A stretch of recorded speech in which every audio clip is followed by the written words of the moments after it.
Fucking meic mae eto. Dwy gerdd fer iawn sgynnu i chi.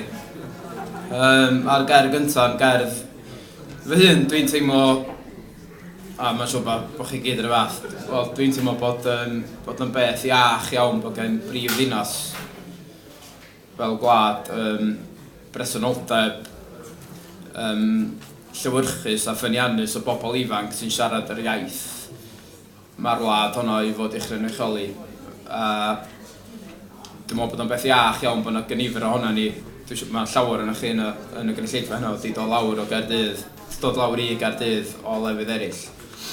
A dwi yn wirioneddol yn ynghalon meddwl bod yna beth iach bod yna brifddinas fywiog Gymraeg.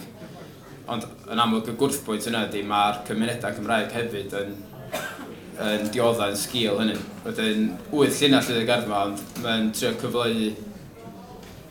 Dwi'n teimlo'n hapus yn ynghylch hynny, ond mae rhaid cydnabod bod yna wrthbwynt i hynny hefyd. Wedyn, dinas.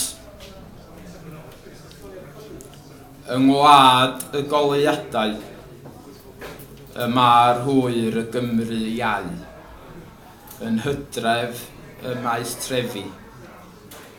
Yn nŵr taf, fe alla fi glywed Gymru wledig, fesul ardal yn dal dig.